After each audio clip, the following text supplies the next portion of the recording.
CBN की प्रस्तुति और आप देख रहे हैं एक नई जिंदगी।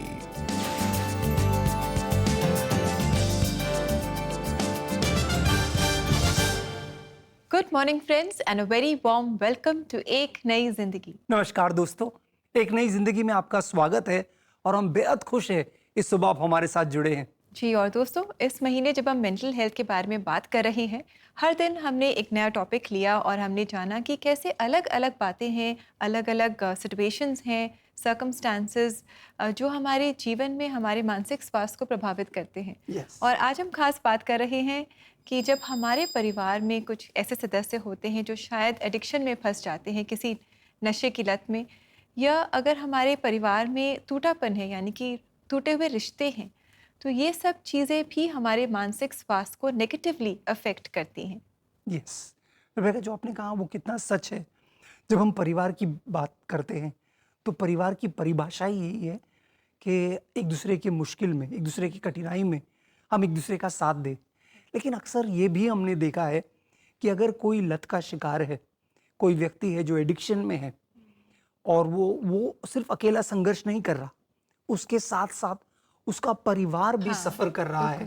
वो शायद अपने जिद की वजह से या पीड़ा की वजह से एडिक्शन में गया है, लेकिन फैमिली बिल्कुल डेविस्टेटेड हो जाती है क्योंकि वो देख रहे हैं वो अपना परिवार का सदस्य सफ़र कर रहा है और कहीं ना कहीं वो सफरिंग जो है वो पास ऑन भी कर जाते हैं। जैसे मैंने अक्सर सुना है, जो कोई शराब का, जिसे शराब की लत है, वो घर पर आता है, झगड़ा करता है, अपनी बीवी को पीटता है, बच्चे वो देखते हैं। इस वजह से पूरा परिवार इतना तनाव भरे, इतना स्ट्रेस भरे माहौल में होता है। और कभी कभी बच्चे भी उन्हीं स्टेप्स को फिर फॉलो करते हैं, उन्हीं एडिक्शंस के आदी हो जाते हैं। दोस्तों, अगर आप ऐसे परिवार का सदस्य है जिनमें कोई व्यक्ति है जो लत का शिकार है, तो आपको आशाहीन होने की जरूरत नहीं है। अगर आप मानसिक तनाव से गुजर रहे हैं तो आपके लिए आशा है। आशा है परमेश्वर में, आशा है प्रभु के वचन में। तो आज हम यही देखने वाले हैं कि कैसे परिवार का सदस्य होने के नाते आप इस मानसिक चुनौती में मजबूती पा सकते हैं। जी बिल्कुल दोस्तों, आशा है और आशा है सिर्फ परमेश्वर में। और हमारी यही प्रार्थना है कि आज एक नई जिंदगी प्रोग्राम में आप इस आशा को जानेंगे और आप इस आशा को पाएंगे भी। और अब समय है पहचान कौन का।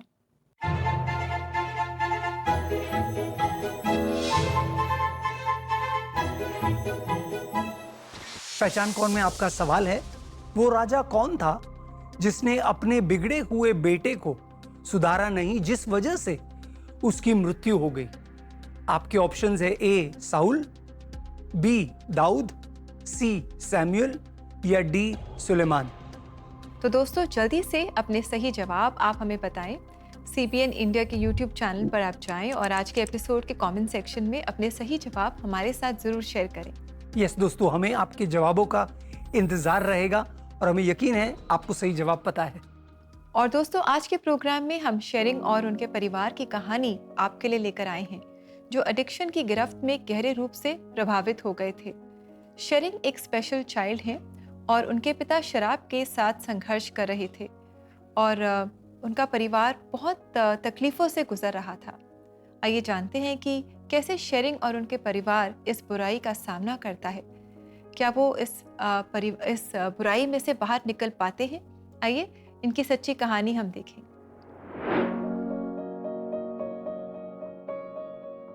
मेरे पति गालियां देते और सारे बर्तन फेंक देते थे।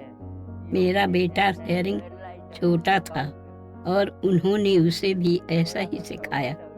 मेरे घर के पास नाली थी। मेरे पति ने मेरे बेटे को सिखाया और वह नाली में बर्तन फेंक दिया करता था। जब हम उनके घर पहुंचे तो परिवार बहुत ही बुरी अवस्था में था। उनकी अवस्था देखकर हमारी आंखों से आंसू आ गए। घर की अवस्था बहुत खराब थी। यह जानवरों के रहने के स्थान जैसा दिखता था। वे अच्छी जगह पर नहीं रह सकते थे क्योंकि उनके पति बहुत शराब पीते थे और गांव में सबसे झगड़ा करते थे। इसीलिए कोई भी उन्हें किराए पर घर नहीं देता था। उनके पति के व्यवहार के कारण समाज उनका तिरस्कार करता था। उनका परिवार बहुत ही बुरी अवस्था में था। उनका परिवार बहुत ही मुश्किल समय से गुजर रहा था। शराब पीने के बाद मेरे पिता मेरी माँ का बहुत शारीरिक शोषण करते थे और मुझे पढ़ने नहीं देते थे। मेरी परीक्षा से पहले वह मेरी सारी पुस्तकों को जला देते थे। अक्सर जब मैं स्कूल से लौटती थी तो हमारे घर पुलिस आई रहती थी। मेरी माँ को खरोंचें आई रहती थी। हम बुरी अवस्था में थे। मेरे पिता की स्थिति बहुत दयनीय थी। यह मैं शब्दों में बयान नहीं कर सकती। दिन के समय कुछ हद तक चीजें ठीक होती थी, पर जैसे ही शाम होती थी वह शराब पी लेते थे और फिर हम उनके सामने नहीं ठहर सकते क्योंकि वह बहुत बुरा बोलते थे। मेरे माता पिता के बीच कोई शांति नहीं थी। दिन रात झगड़ा और बहस होती रहती थी। जब मैं बड़ी हुई तो मैंने अपने दोस्तों के सामने लज्जित महसूस करना शुरू कर दिया क्योंकि वह बहुत गंदे शब्दों का प्रयोग करते थे। मुझे घर में रहना बिल्कुल भी अच्छा नहीं लगता था, तो मैंने कम उम्र में ही शादी कर ली। मेरी बेटी ने पढ़ाई की होती पर तनाव के कारण कम उम्र में ही उसकी शादी हो गई। शादी के बाद वह हर समय कष्ट में थी और ठीक से सो नहीं पाती थी। भले ही वह शांति में थी, वह हमेशा मेरे और अपने भाई की अवस्था के बारे में सोचती थी। वह कैसे हैं? जब मैं गर्भवती थी तो मैं अक्सर बीमार पड़ जाती और मुझे बुखार रहता था। शेरिंग जब पैदा हुआ तो वह ऑक्सीजन पर था और उसका वजन सिर्फ आधा किलोग्राम था। मैंने कैसे भी उसका पालन पोषण किया। मुझे ज्यादा उम्मीद नहीं थी कि शेरिंग बच पाएगा, पर मैंने उसका ध्यान रखा। मुझे शायद ही मालूम था कि वह बच पाएगा कि नहीं। अब अपने भाई को देखकर मुझे खुशी होती है। पहले जब हम चर्च जाया करते थे तो वह गायब हो जाया करता था और कोई नहीं जानता था कि वह कहाँ गया। चर्च के सभी लड़कियों से ढूंढा करते थे। अब शेरिंग में सुधार हुआ है। मैं सब बातों के लिए प्रभु का धन्यवाद करती हूँ। जब मैं परमेश्वर से दूर चली गई तो मैंने बहुत ही निराशा महसूस की। मैं परमेश्वर से क्षमा मांगती हूँ। मैंने अपने आप को परमेश्वर से दूर कर लिया और इस बात के लिए मैं खुद को दोषी महसूस करती हूँ। शेरिंग कई बार गलियों और बाजारों में खो गया था। हम नहीं जानते थे कि वह कहाँ गया। वह अपने माता पिता को और किसी को नहीं पहचानता था। वह नहीं जानता था कि किस रास्ते से आना जाना है। पर जब चर्च ने मिलकर बच्चे के लिए प्रार्थना करना शुरू किया तो धीरे धीरे उसकी याददाश्त ठीक होने लग गई। अब वह पहले से बहुत ठीक है और बहुत जोश के साथ वह प्रभु की आराधना करता है। आज हम शेरिंग में बहुत सारे बदलाव देख सकते हैं। आजकल वह अकेला आ जा सकता है। मैं हर बात के लिए परमेश्वर का धन्यवाद करती हूँ। मेरी दोस्त लक्ष्मी भी मुझे बताती है यह परमेश्वर ही है जिसने आपको दुर्गति से बाहर निकाला है। आपके जीवन में की गई सारी अच्छी बातों के लिए परमेश्वर से प्रार्थना करें। आपको अपने घुटनों पर आकर परमेश्वर का धन्यवाद करना चाहिए। शेरिंग और उनका परिवार मसीह में है।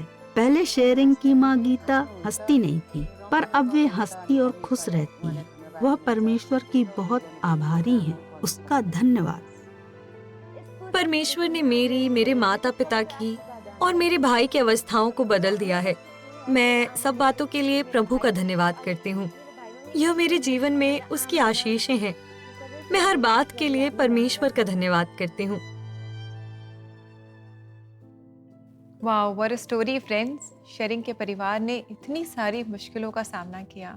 शेरिंग के पिताजी जो शराब के आदी थे, कितना मुश्किल था उनके साथ परिवार का एक होकर के जीना। और एवरी पर्सन, हर एक सदस्य को तकलीफ थी। हर एक सदस्य मुश्किल से गुजर रहा था, पर फिर भी आज वो परमेश्वर का धन्यवाद देते हैं। God has been good to them. Yes. बाकी दोस्तों, बहुत दिल छूने वाली कहानी है। रेबेका, जैसे मैं ये स्टोरी सुन रहा था, मुझे एक स्टेज पे ऐसे लगा कि क्या होप है इस परिवार को। लेकिन फिर उस परिवार ने परमेश्वर का जिक्र किया और हमने देखा कि कैसे हालात बदलते गए जी, मजबूती आती गई, परिवार जुड़ गया और आज वो परिवार काफी आशीषित परिवार है जी। और ये हमें याद दिलाता है दोस्तों कि परमेश्वर के बगैर हमारे जीवन का कोई मकसद नहीं है और जीवन में कोई खुशी नहीं है। परमेश्वर है जो हमारे जीवनों को बदलता है, उसे परिवर्तित करता है। दोस्तों, एक कहानी मैंने सुनी एक व्यक्ति के बारे में जिसने जिसने अचानक से एक शौक पाला कि उसे मछलियाँ पालनी है। तो वो बाजार गया, उसने कुछ मछलियों को लेकर आया, एक फिश टैंक में पानी भरा और उन मछलियों को डाला। कुछ दिन तक तो मछलियाँ तैर रही थी। फिर उसके बाद धीरे धीरे उनका जो हालचाल है वो थोड़ा कम होने लगा। वो ज़्यादा दौड़ नहीं रहे थे, एक ही जगह पे रुक रहे थे। तो उसे ऐसे लगा कि शायद खाने की कमी है, तो उसने और खाना डालने लगा, वो ज़्यादा खाना डालने लगा, लेकिन जिससे भी कोई ज़्यादा परिवर्तन आया नहीं। फिर उसे लगा शायद मछलियाँ बीमार है, तो उसने दवा डाला और कुछ समय के बाद मछलियाँ मर गई। अब उसे लगा शायद मछलियाँ बीमार होंगी, मर गई होंगी, तो उसने उन मछलियों को निकाला और दूसरी मछलियाँ खरीद कर लाया और अपने फिश टैंक में डाला। कुछ समय के बाद उस मछलियों के साथ भी यही हुआ। अब वो परेशान हो गया। उसके बगल में एक लड़का था जो मछलियों का एक्सपर्ट था, तो उसे उसने बुलाया और बोला, देखो क्या हुआ है, ये मछलियाँ बार बार मर रही हैं, मैं इनको खाना दे रहा हूँ, इनको अच्छी चीज़ें रख रहा हूँ, उस फिश टैंक के अंदर दवाई भी डाल रहा हूँ, तो क्या क्या है, प्रॉब्लम क्या है फिश में? उस लड़के ने जवाब दिया, बोला, अंकल फिश में कोई प्रॉब्लम नहीं है, प्रॉब्लम है उस वाटर में, उस पानी में। वो पानी जो है वो टॉक्सिक हो गया है, यानी कि वो जो माहौल है वो खराब हो गया है और उस माहौल का असर उन मछलियों पर होता है। दोस्तों, ऐसा ही हमारा जीवन है। कभी कभी ये बहुत जरूरी है कि हम कुछ माहौल से बाहर निकले ताकि हमारा जीवन सही हो।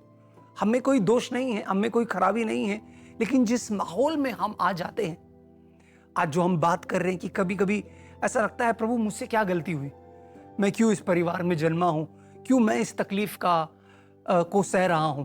ऐसा सवाल शायद आपके जहन में आया होगा अगर आप परिवार में या वैवाहिक जीवन में आप शायद किसी ऐसे व्यक्ति के साथ जुड़े हुए हैं जो लत का शिकार है। आपको आशाहीन होने की जरूरत नहीं, परमेश्वर आपके माहौल को बदलने वाला है। हम आपको एक शुभ संदेश दे रहे हैं, जैसे अपनी नजरों को आप यीशु की ओर उठाए, जैसे आप परमेश्वर को पुकारे, आप देखेंगे कि प्रभु आएगा और आपको ही परिवर्तित नहीं करेगा, आपके परिवार को परिवर्तित करेगा। इस आशा को थामे रखिए, क्योंकि परमेश्वर जीवित है और वो अच्छा और भला है और वो आपके परिवार में बदलाव यकीनन लेकर आएगा। भजन संहिता 1 अध्याय 1 वचन कहता है, धन्य है वो मनुष्य जो दुर्जनों की सम्मति पर नहीं चलता, जो पापियों के मार्ग पर खड़ा नहीं होता और जो उपहास प्रिय झुंड में नहीं बैठता, पर उसका सुख प्रभु की व्यवस्था में है और वह दिन रात उसका पाठ करता है। कितनी खूबसूरत बात है ना दोस्तों। ये वचन हमें दिखाता है कि हमें उस माहौल से, उस संगति से दूर रहना है और परमेश्वर पर अपना ध्यान लगाना है, तो वो हमारे टेढ़े मेढ़े मार्गों को भी सरल करेगा। जी हाँ दोस्तों, और हमें अपने परिवारों के लिए प्रार्थना करनी है। We have to pray for our families. हो सकता है कि आपका परिवार भी ऐसी मुश्किलों से गुजर रहा है।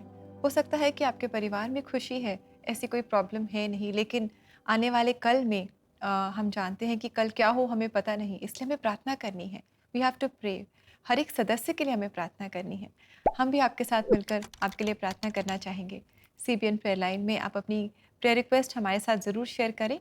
हमारा नंबर है 9910401010। और अगर आप काउंसलिंग चाहते हैं, आपकी फैमिली अगर काउंसलिंग चाहती है, तो आप स्लॉट बुक कर सकते हैं अपने लिए।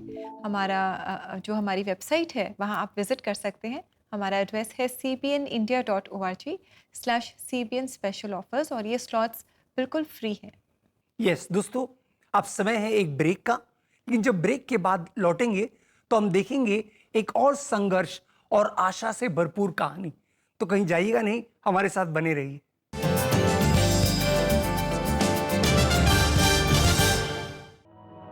क्या आपके आसपास एक ही आवाज गूंज रही है? There is no hope in your situation.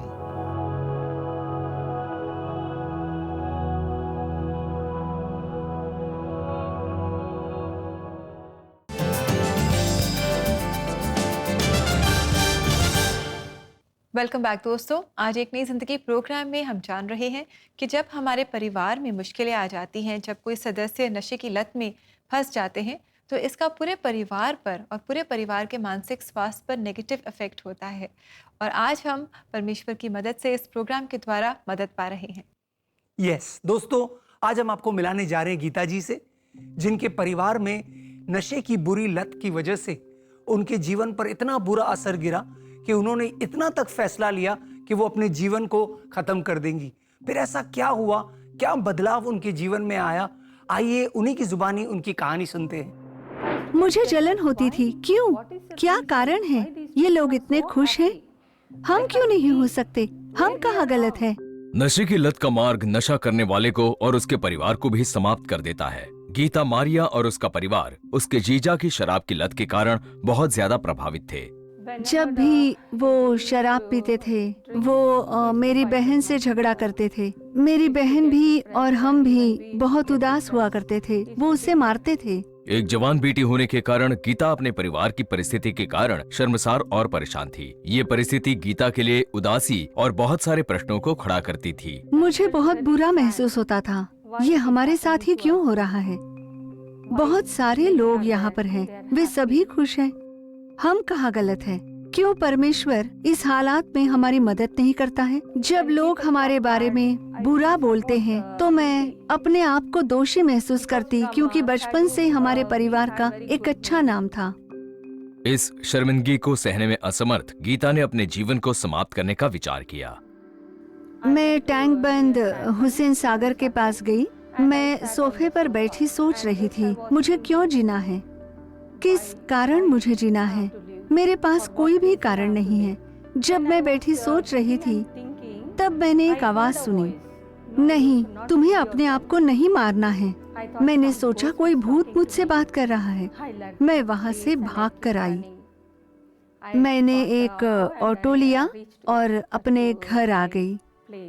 इस हलचल से गुजरते समय बस में गीता की एक दोस्त ने चर्च आने का न्योता दिया। जो उसने चर्च में पढ़ा उसने हमेशा के लिए उसका जीवन बदल दिया। मैंने यिर्मयाह 33:3 में देखा, जिसमें लिखा था, अपने संकट के समय में मुझे पुकार तो मैं तुझे उत्तर दूंगा। जब मैंने ये वचन पढ़ा तो मेरे मन में खुशी और शांति महसूस हुई। मुझे बहुत खुशी महसूस हो रही थी। मुझे नहीं पता था कि डिप्रेशन मुझे छोड़कर जा चुका था। जब गीता ने बाइबल पढ़ी और यीशु पर विश्वास किया तो जिस बदलाव की वो लालसा करती थी वो उसे अपने जीवन में देख पाई। जब भी मुझे मदद की जरूरत होती है तो मैं किसी के पास नहीं जाती हूँ, क्योंकि भजन संहिता 121 का 1 और 2 कहता है, मेरी सहायता यहोवा से आती है जो स्वर्ग और पृथ्वी का सृष्टि करता है। मैं किसी के पास नहीं जाती। व्यवस्था विवरण 31 का 8, तेरे आगे आगे चलने वाला यहोवा है। मैं इन वचनों को पढ़ती हूँ और परमेश्वर से कहती हूँ कि आप मेरे आगे चले। यदि आप मेरे आगे चलेंगे तो मेरा हर टेढ़ा मार्ग सीधा हो जाएगा। जब मैंने बाइबल पढ़ना शुरू किया मुझे जीवन में शांति मिली। मेरे जीजाजी बदल गए। धीरे धीरे वे खुशी से रहने लग गए और मैंने भी अपने जीवन में बदलाव देखना शुरू कर दिया। जितना ज्यादा गीता ने बाइबल पढ़ी और यीशु के साथ अपने रिश्ते में बढ़ी, उसने हर एक अवस्था में प्रोत्साहन को पाया। मुझे एक दोस्त मिला, सबसे अच्छा दोस्त यीशु, जिसके साथ मैं अपनी मुश्किलें, दुख, आनंद और सब कुछ बांट सकती हूँ। तो मैं बहुत ज्यादा खुश थी। मैं पिता का धन्यवाद कर रही थी यीशु को मेरे सबसे अच्छे मित्र के रूप में देने के लिए। जब मेरे जीवन में और मेरे परिवार में शांति मिली तो हम सब एक साथ बहुत खुश थे। धीरे धीरे मैंने अपने हृदय को यीशु को दे दिया और उसे स्वीकार कर लिया। केवल मैंने ही नहीं, मेरी माँ ने, मेरी दूसरी बहन ने, दोनों बेटियों ने और मेरे भाई ने भी यीशु को अपने जीवन में स्वीकार किया। आज कई साल बीत गए हैं। गीता की शादी हो गई और वो एक बेटी से आशीषित है। वो अपने जीवन में अनुभव करने वाली शांति के लिए सारी महिमा यीशु को देती है। मुझे डिप्रेशन से बाहर निकालने में मदद करने और मुझे खुशी देने के लिए मैं यीशु को धन्यवाद देती हूँ। मैं प्रभु का धन्यवाद करती हूँ कि मैं जब भी उसके नाम को पुकारती हूँ वो मेरी सहायता करता है, मुझे उत्तर देता है। वो एक अच्छा परमेश्वर है, वो उत्तर देने वाला परमेश्वर है, कोई इसके जैसा नहीं है। Gita, thank you so much for reminding us. आपने हमें याद दिलाया कि जब हम परमेश्वर को पुकारते हैं वो हमारी सुनता है, वो हमारी प्रार्थनाओं का जवाब देता है, वो हमारा सहायक है और हमारी मदद भी वो करता है। दोस्तों, हम उम्मीद करते हैं इन कहानियों को देखकर शायद आप सिमिलर परिस्थिति में होंगे, आपकी हालत, आपके घर में भी ऐसा ही कुछ हो रहा होगा। ये कहानियां आपको याद दिलाती है कि परमेश्वर जीवित है और परमेश्वर प्रबल है आपको और आपके परिवार को बचाने में।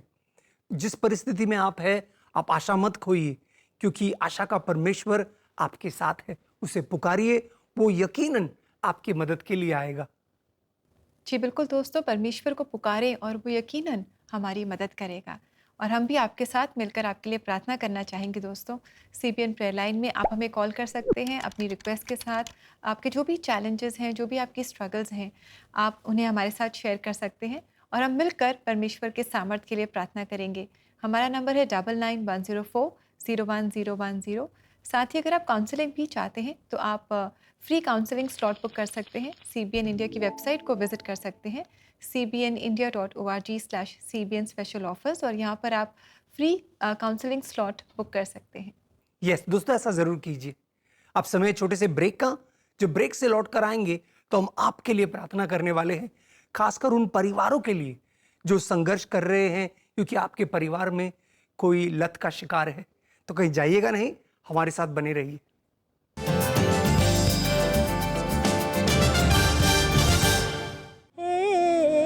मन कहाँ से लाऊं मेरी भक्ति में जो मन लगे। मानसिक स्वास्थ्य की अहमियत को समझकर उत्तराखंड के छोटे से गांव की महिलाओं ने अपने रोजमर्रा के जीवन में उठने वाले मेंटल हेल्थ इश्यूज को बेहतर मैनेज करना सीख लिया है। जब हमें टेंशन होती है तो हम किसी के सामने बात करने की कोशिश करते हैं। जो हमारे बुरे विचार हैं उनको हमको हटा के अच्छी बातों पे ध्यान देना चाहिए। अच्छे सोच वाले इंसानों के साथ रहेंगे तो हमारी नकारात्मक सोच है उससे हमें जल्दी छुटकारा मिले। अगर मुझे कोई भी दुख की काम रहती तो मैं हस्बैंड के साथ शेयर करती हूँ हमेशा। मैं मुझे कभी ऐसी फीलिंग आती है या मैं स्ट्रेस फील करती हूँ तो मैं बुक्स पढ़ती हूँ। जब वो दुख वाले वो आते हैं मेरे मन में तो मैं झट से हटा देती हूँ या गुनगुनाती रहती हूँ। चलिए साथ मिलकर कई और महिलाओं को मेंटल हेल्थ पर अवेयर करें। भक्ति में जो मन लगे।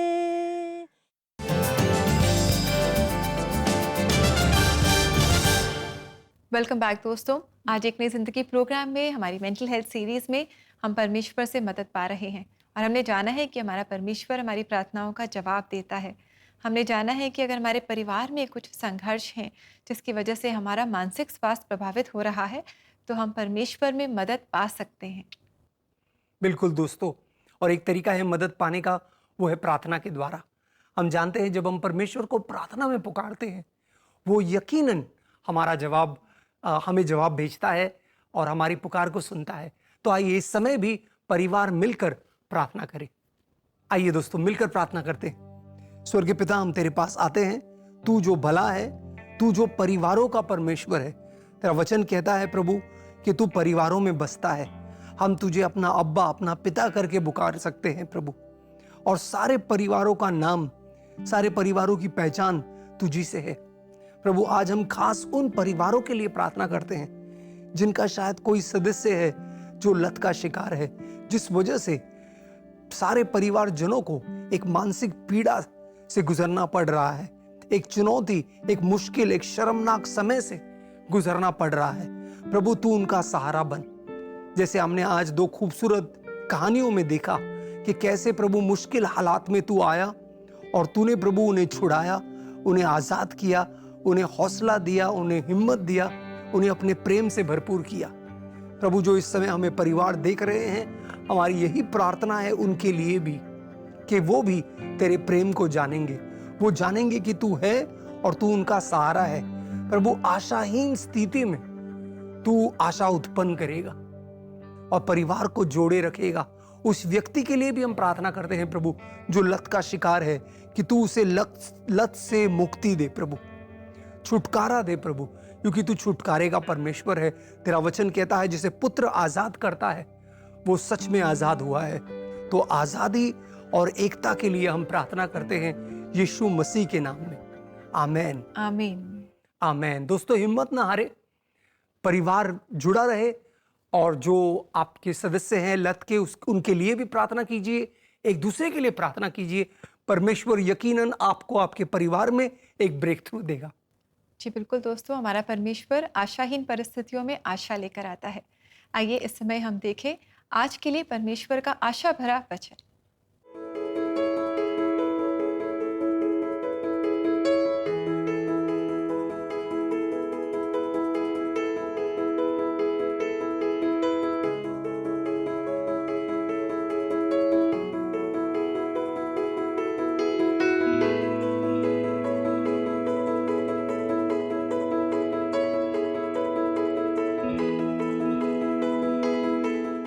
आपके लिए ये एक शुभ संदेश है कि अगर आपका परिवार भी इस समय संघर्ष कर रहा है तो आप आशा मत खोइए, उस परमेश्वर की ओर नजर लगाइए और देखिए अपना बोझ जो है वो परमेश्वर को दीजिए और वो आपकी परिस्थिति को और आपके परिवार को बदल देगा।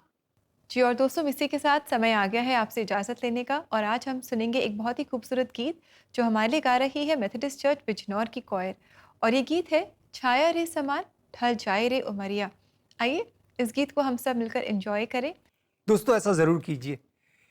अब हमें इजाजत दीजिए जैसे आप इस खूबसूरत गीत का आनंद ले, इस वादे के साथ कि कल सुबह आपसे दोबारा मुलाकात होगी। कलश चैनल पर 6:30 बजे एक नई जिंदगी आपके लिए फिर हाजिर होगा। तब तक के लिए take care, stay safe, God bless you. God bless you friends.